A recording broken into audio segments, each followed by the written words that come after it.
Fala, pessoal. Boa noite, professor Diego Alves. Tudo bem?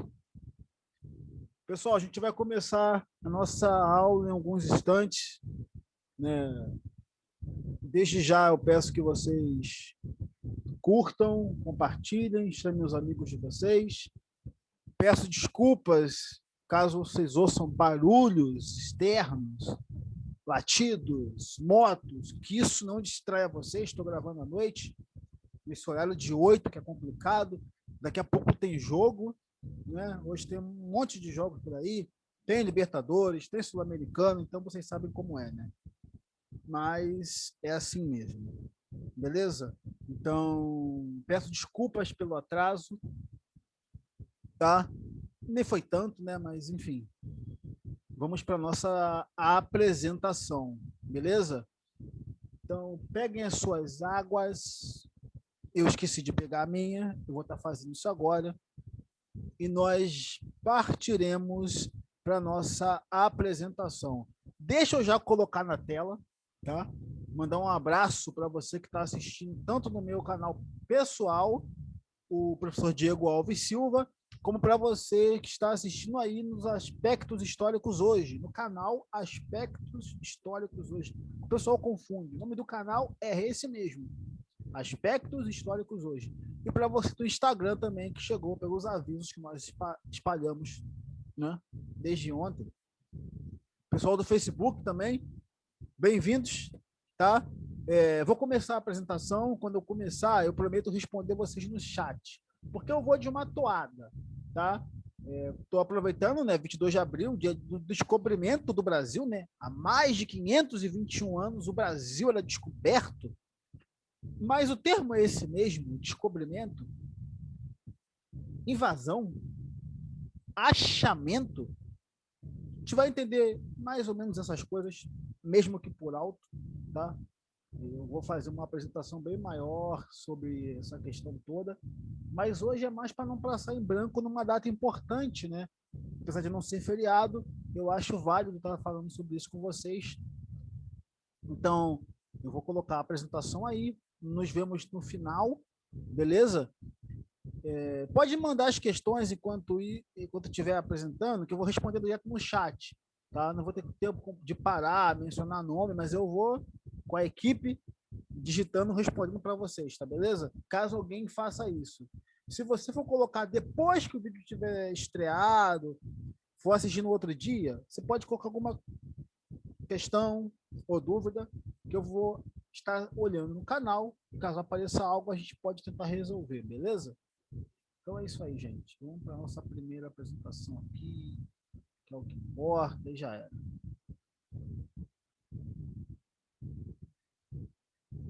Deixa eu desligar o vídeo. Vou pegar água e já volto.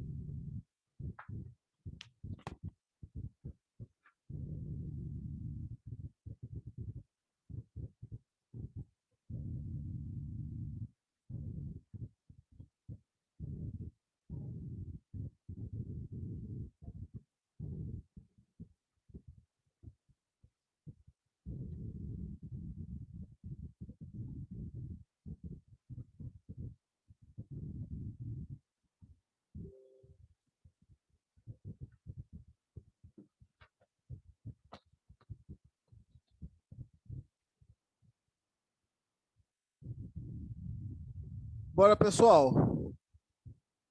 Vamos então começar a nossa apresentação. Entendeu? Vamos lá. O título já vai aparecer para vocês.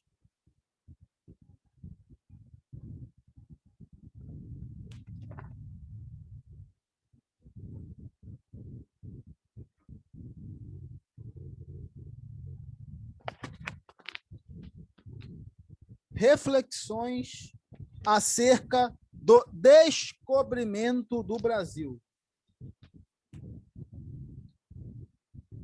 Gente, relaxa que eu vou estar falando alto. Não sei porque a gravação depois, né? Depois que o vídeo estreia, fica muito baixo. Então, eu vou tentar falar mais alto do que eu costumo falar.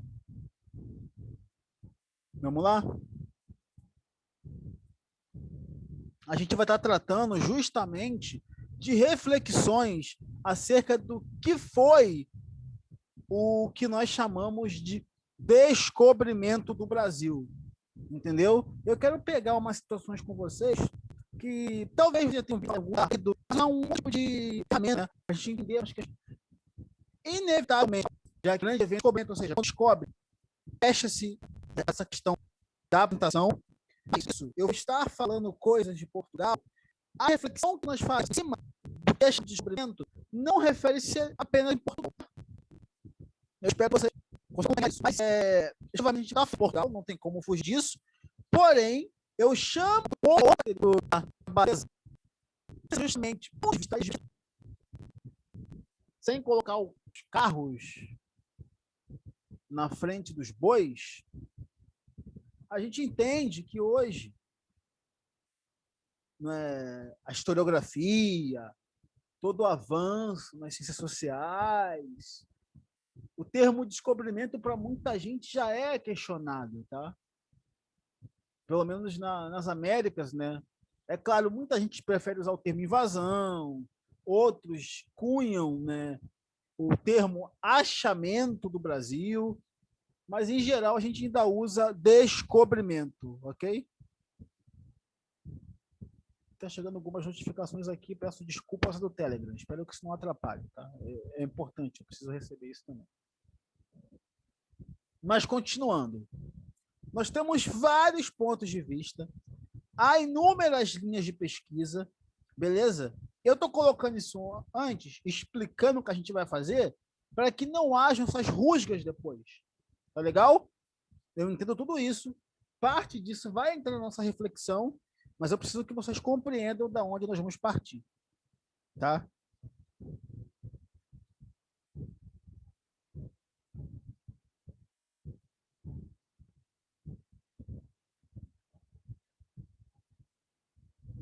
Agora deixa eu mudar a situação aqui, porque a gente vai direto para a nossa ferramenta.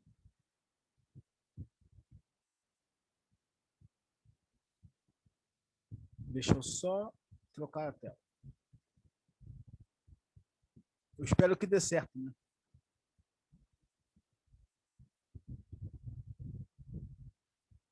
Só um minuto.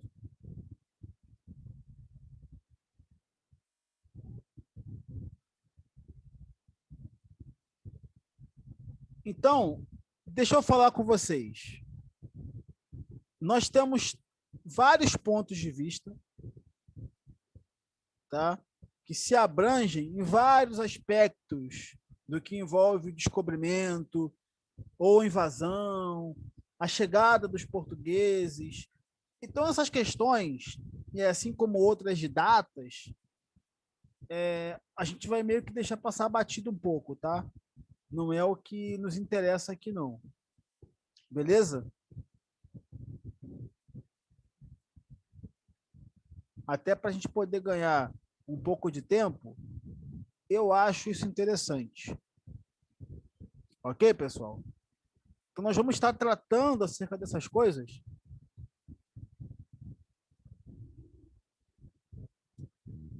E é crucial que isso seja entendido na nossa apresentação para tudo que nós vamos fazer daqui em diante. Entendeu? Antes que eu ganhe estranho, eu estou falando próximo do microfone, porque o som ele sai muito baixo às vezes. Então eu estou falando aqui próximo para que o som, para aqueles que vão assistir depois, não fique muito baixo. Ok? Então, deixa eu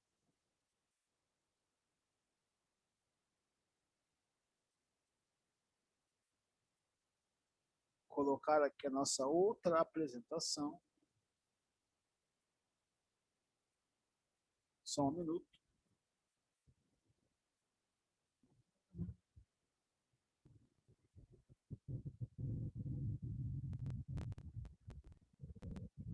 E aí, isso é importante. A gente pega a nossa ferramenta, que nós temos o seguinte.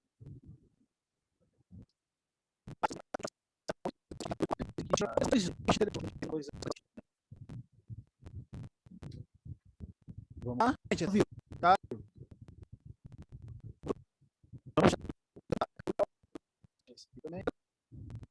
Deixa eu fechar essa parte aqui também. Vamos lá. Como eu falei com vocês, inevitavelmente, pessoal, a gente vai estar partindo de Portugal. Vocês estão entendendo? Como é Portugal? Portugal. Por que a gente está falando de descobrimento do Brasil? Mais importante entender o que é, ou melhor, quem geografia dá a primazia de ter descoberto. Tá? Estou colocando entre aspas, porque a gente tem uma reflexão final. Calma. Primeiro, a gente tem a ver com o ganha por colado, importantíssima, né? Que se desenvolveram várias civilizações importantes. Fala disso numa próxima aula, tá? Não é essa aula de hoje. Eu quero chamar para vocês,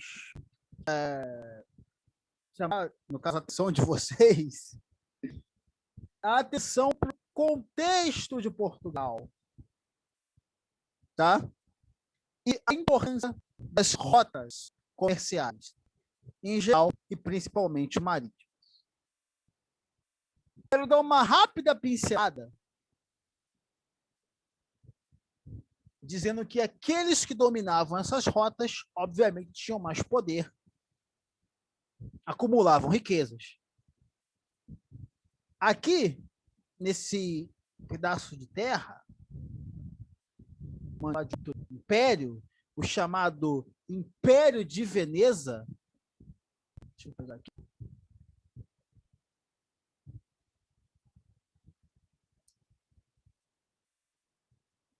Calma que vocês já vão entender. Esse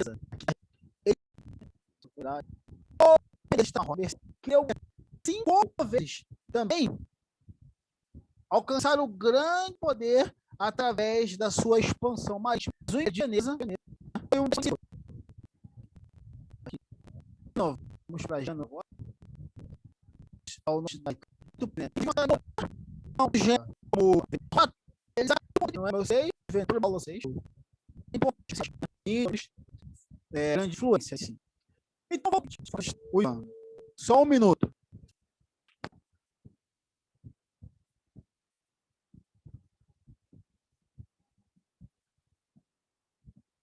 E é um minuto mesmo, gente. Então, nós estamos Portugal sempre se viu como um país, entre aspas, tá? Dentro desse conjunto maior europeu. Como eu falei, se você é mediterrâneo, consegue então, você essa tá, ok? Alguma questão até aqui? Então, esse é um dos primeiros pontos para se entender o que a gente chama de contexto português nessa sua predileção ao mar, nessa busca pelas rotas marítimas, além, é claro, de ser mais lucrativo, não ter tanta dependência dessas especiarias, não é, que tanto interessavam não somente a Portugal, mas todos esses países do sul da Europa aqui. Tá legal? Bom, Portugal também é dito ter uma larga experiência, né, pessoal, ao longo dos séculos 13, 14, nesse comércio de longa distância. Então, tem essas questões também. Portugal tinha que negociar com outros, acabava se lançando nesse comércio de longa distância, e isso já seria um indício dessa predileção portuguesa, essa orientação portuguesa, perdão, aos mares. Tá? Há outras coisas? Claro que há, né? Como eu falei, a gente vai estar conversando rápido, para dar um apanhado, porém eu acho isso interessante. Ok? Então, essa experiência, tem uma experiência marítima, né, comercial no Mediterrâneo, especialmente nesse mundo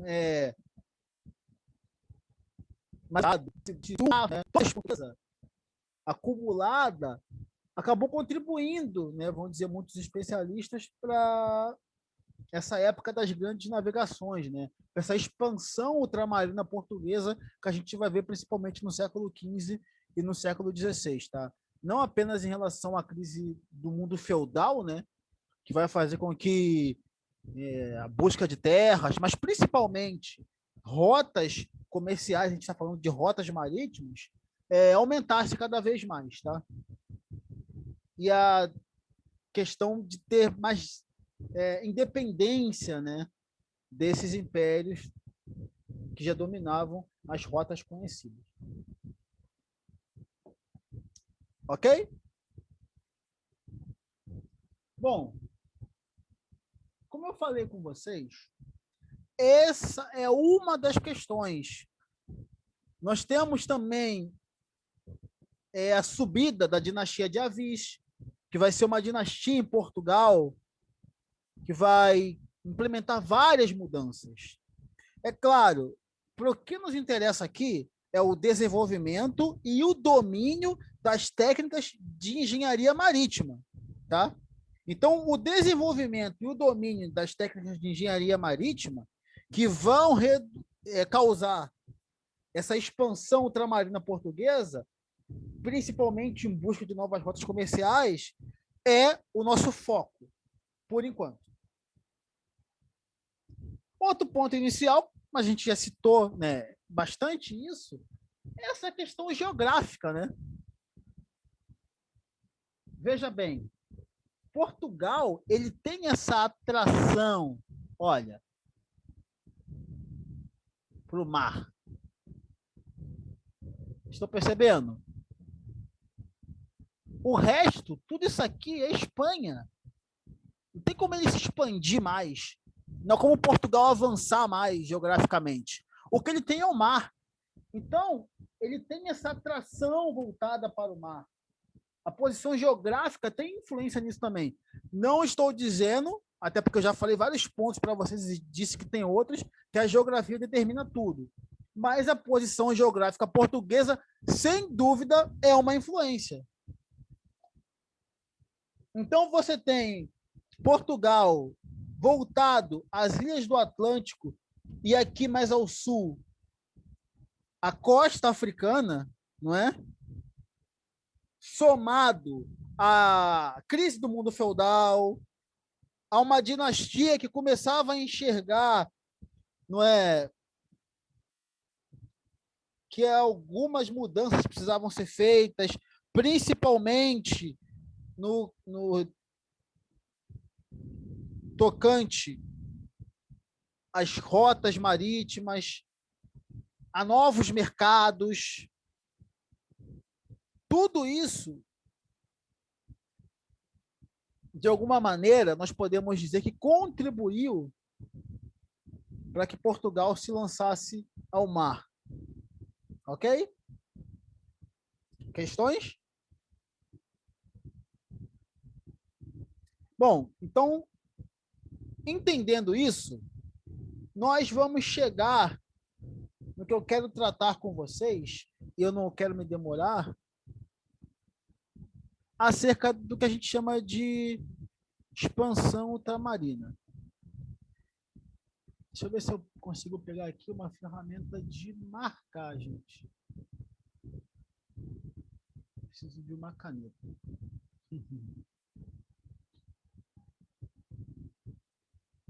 Tá.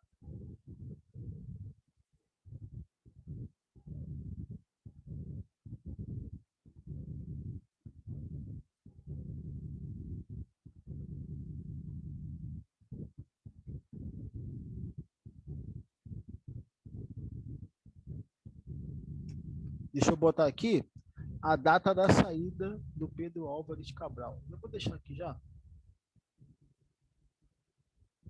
Tá legal? 8 de março. Eu estou falando das rotas direto porque isso é importante.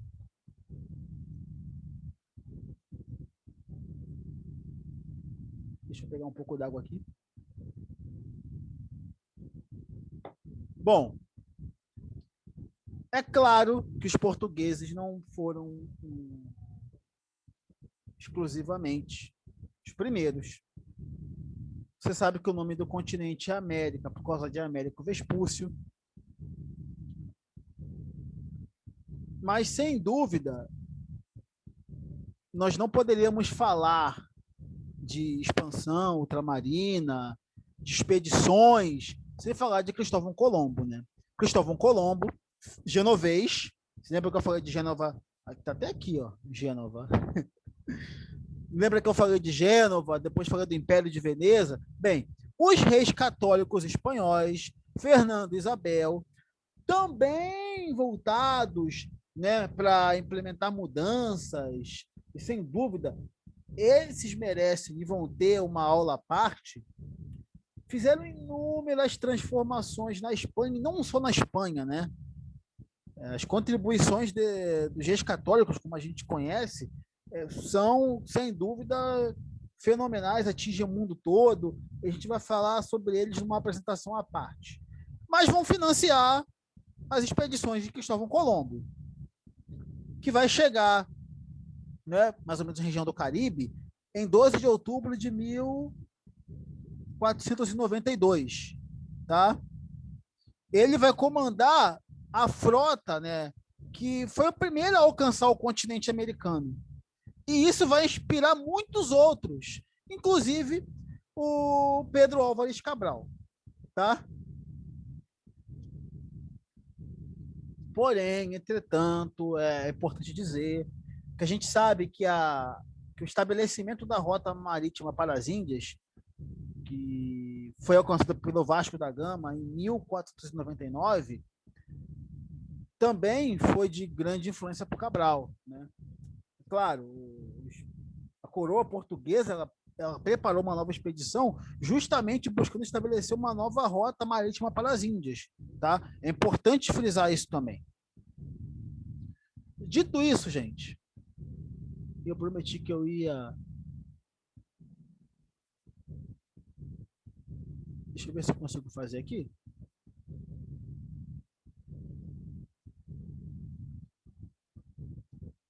Rumo ao Brasil.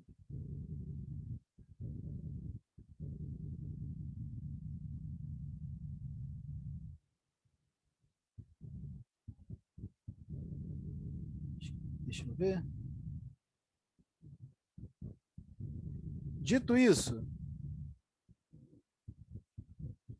nós vamos partir para o que nos interessa. Deixa eu pegar aqui. Ah, não, eu acho que eu tenho. Ah, garoto. Eu tenho caneta sim.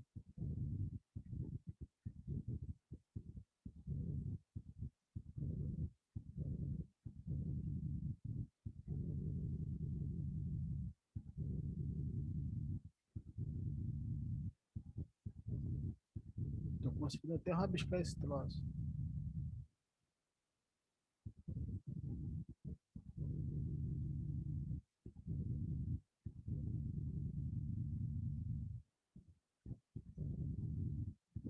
Bom, vamos lá. Dito isso, pessoal, a gente vai estar falando agora da saída do Pedro Álvares Cabral. Tá legal? Que é o que a gente está para realmente estar discutindo aqui. Por isso que eu falei que inicialmente a gente ia ter que falar bastante de Portugal. Bem, a saída se dá em 8 de março de 1500, não é? E o Pedro Álvares Cabral, ele sai com uma tripulação grande, mais ou menos 1.500 homens, 13 embarcações, sendo 10 naus e 3 caravelas. Como eu falei, a princípio a ideia era buscar uma outra rota navegável para as Índias. Mas o que vai acontecer? Ele vai se afastar da costa africana e vai rumar para o sudeste. Então, deixa eu ver se eu consigo tirar esse trem daqui.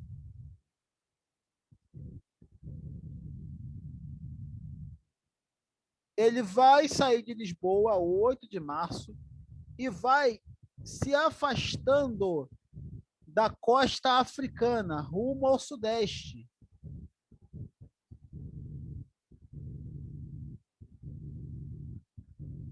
Como eu falei, uma tripulação longa, mais ou menos 1.500 homens, e essa viagem, que não era uma viagem obviamente fácil, ela durou, pessoal,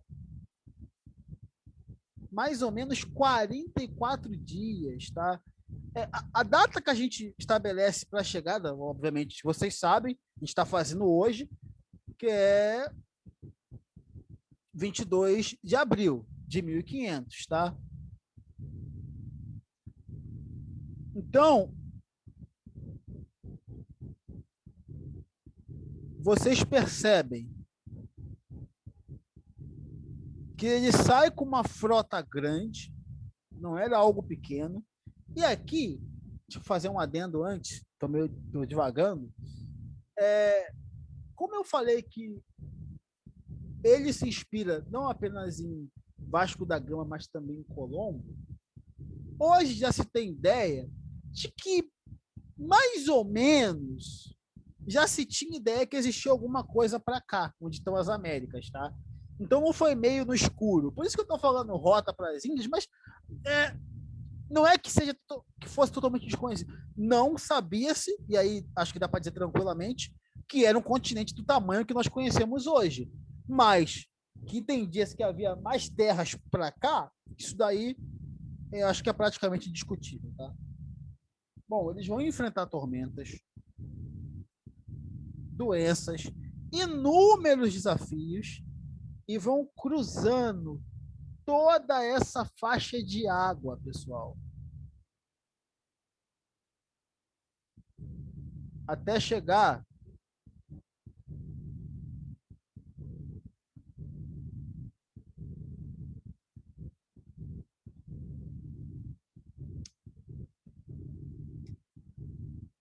tô de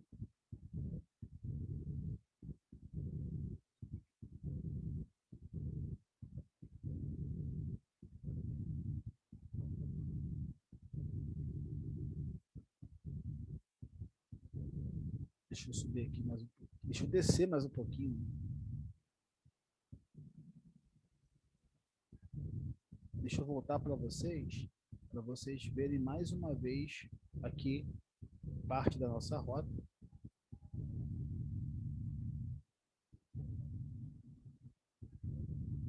Eles foram navegando, navegando, navegando.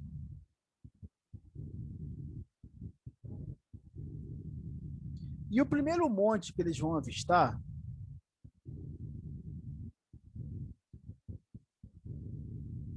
é o Monte Pascal,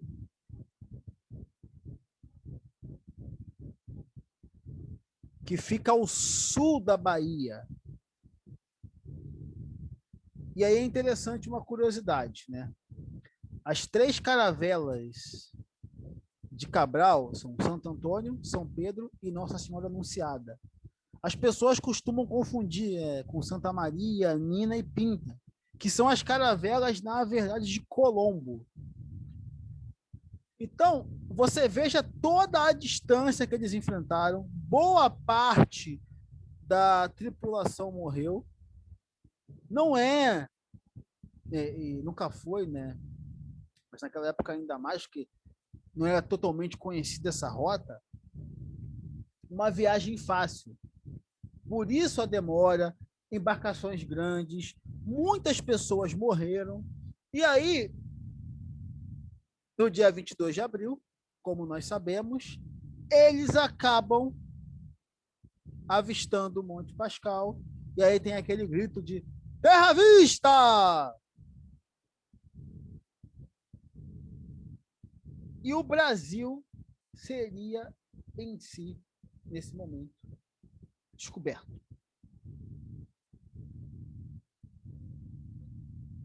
Deixa eu voltar aqui. Deixa eu fechar essa apresentação aqui e abrir outra. Mais uma vez mostrar para vocês o mapa. a distância que foi percorrida, não é? Cabral e essa frota de quase 2.000 pessoas, vocês percebem, né? Se ele fosse seguir paralelamente o caminho que o Vasco da Gama seguiu, não é? A questão ia ser outra. A frota dele se afastou muito da costa africana, pegou uma outra direção. Então, a gente entende que, não vou dizer que era o objetivo do Cabral, não é? Mas eu posso dizer para vocês que lá no fundo, ele tinha noção, não é? De que não era muito bem as Índias, não é? Que ele queria chegar inicialmente. É claro que essa missão vai ser concretizada em 1502, 1503, mas em 1500, que é o que nos interessa, ele chega ao Brasil. Voltar para o slide aqui, tá legal? Para a gente pensar.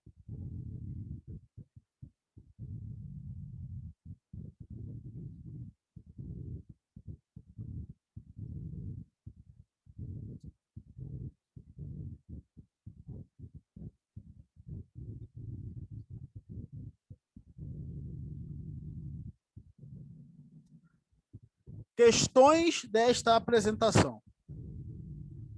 Portugal inclinado ao Novo Mundo?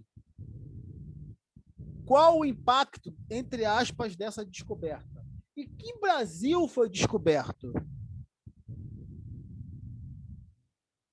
Bom, a primeira questão nós já trabalhamos, o contexto de Portugal, né? Mas eu queria pegar esse termo Novo Mundo, né? A gente fala Novo Mundo porque é um mundo que estava fora dos mapas europeus, das rotas conhecidas. Então, eu não diria inclinado ao Novo Mundo, como se Portugal estivesse destinado a encontrar o Brasil de uma maneira quase que divina, mas, como eu já falei antes, outros navegadores se lançaram, não é? Já se tinha noção de, ainda mais pelos feitos do Colombo, a própria questão do Américo Vespúcio, de terras mais ao sul, né, mais ao sudeste, perdão, naquela direção do que a gente chama de Atlântico. Mas Portugal, geograficamente, sim, estava inclinado ao mar. A questão do que a gente chama de novo mundo, de encontrar esse novo mundo, aí é uma outra discussão. Qual o impacto dessa descoberta? Caso vocês não tenham nenhuma questão para a primeira, vamos para a segunda. Qual o impacto dessa descoberta? Olha, sem dúvida é indescritível, né? Não é uma rota para as Índias, mas você descobriu, entre aspas, né? Você encontrou e posteriormente ocupou uma outra área de terra que a gente iria descobrir a importância e o tamanho depois. Se é que eu me pergunto se os brasileiros hoje sabem a importância do Brasil realmente, entendem, né, quão importante o nosso país é hoje. Mas para Portugal, naquele momento, para a coroa portuguesa, tá? Não vamos confundir Portugal, falando de um sistema monárquico na época. Então, para a coroa portuguesa, sem dúvida, né? Tanto que de 1500 até 1530, que é quando começa essa ocupação, Portugal explorou, né? Apenas explorou essa terra. Né? Não que depois não tenha explorado, mas a ocupação em si se deu depois de 1530, né? Mais ou menos. Tá? Acho que vocês entenderam. Mas o impacto foi tremendo. Nessa época, o Império Genovês já não, o Império de Veneza, perdão, já não era a mesma coisa. O fato de Portugal ter descoberto uma outra rota para a Índia já havia quebrado esse monopólio. A descoberta, né, o achado dessa nova terra, desse novo mundo, para Portugal, para a Espanha, na história a gente percebe né? Eu falo sem dimensões porque a gente vai entender isso melhor mais à frente nas nossas apresentações. Mas as riquezas, isso aumentou o tamanho deles, né? O tamanho de Portugal, pelo amor de Deus, gente. Vamos comparar o tamanho que Portugal tinha com o que ele teve com a conquista, a invasão do que a gente chama hoje de Brasil, fora outras áreas no próprio continente africano, na Ásia também, entendeu? Alguma questão em relação a isso? Vamos para o ponto 3. Que Brasil foi descoberto? E aí é que está. Descoberto, achado, invadido. O fato é, já existiam pessoas aqui, haviam povos, né, de várias etnias, né? Não existia apenas uma etnia do que se chamou de indígena, né? O termo indígena não foram o grupamento de pessoas que viviam aqui que deram a si mesmo. Foi o europeu que chamou de índio aqueles que eles aqui encontraram, né? Então já existiam pessoas aqui. E quando a gente fala de descobrimento do Brasil, é muito complexo, porque primeiro não se deu um nome de Brasil. A própria noção que a gente tem de Brasil, ela começa a ser construída bem depois, tá? O que a gente entende como cultura brasileira, ela começa a ser trabalhada basicamente, tá, pessoal? Guardadas as devidas proporções, a partir do Segundo Império, que começa a se elaborar o que vai ser a cultura, como vamos pensar a história desse país. Então, aquilo que foi descoberto ou achado e depois ocupado, invadido, é uma outra questão. Eu entendo a data, eu entendo, né, a importância, tanto que a gente está falando sobre isso, né? Nós estamos aqui estudando sobre isso. Mas temos que tomar cuidado, porque às vezes a gente fala o Brasil foi descoberto e nós temos na nossa cabeça cultura, pessoas, povos que não é muito bem o que está aqui no início. E como eu disse para vocês inicialmente, foi só exploração sem ocupar, sem invadir. Depois disso é que nós vamos ter esse processo. Aliás, o nome Brasil é referente ao pau-brasil e já demonstra como a coroa portuguesa olhou por muito tempo para essa região, né? De uma forma lucrativa. Tanto que o nome do país é... Deixa eu até me corrigir, a gente não...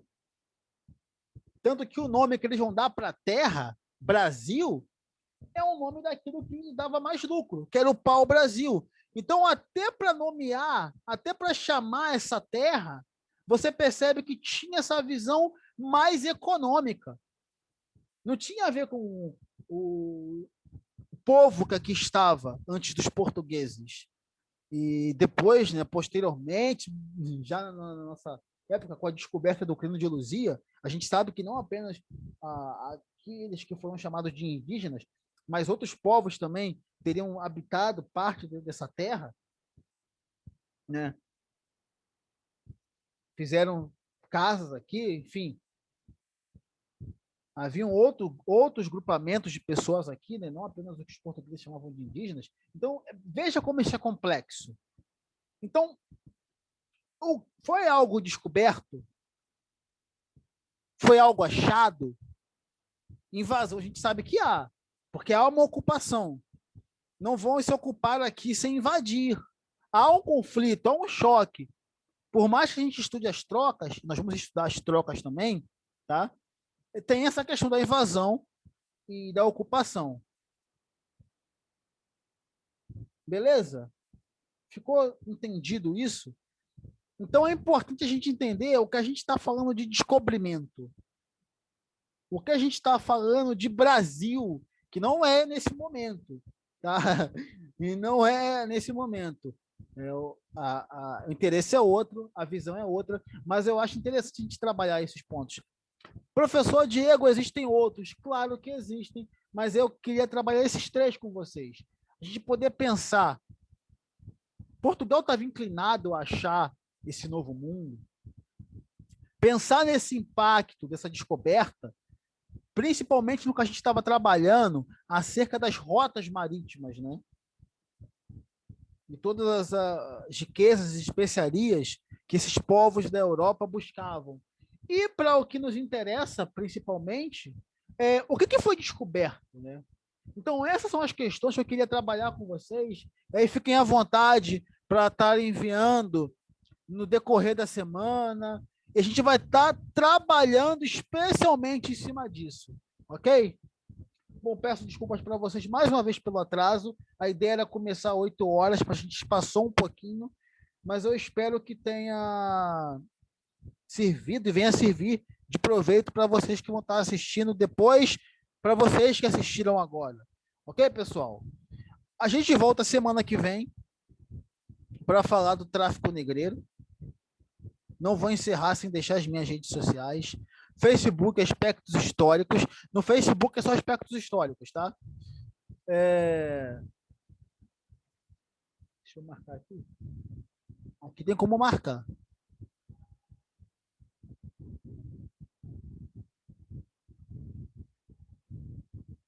Então, no Facebook, é só aspectos históricos. No YouTube, professor Diego Alves Silva. Aspectos históricos hoje, e uma área mais de teologia, que a gente também abrange, aspectos teológicos. Então, no YouTube, tá esses três aqui, você está vendo justamente ou pelo meu pessoal ou pelo de trabalho. Instagram, professor Diego Alves Oficial. Beleza?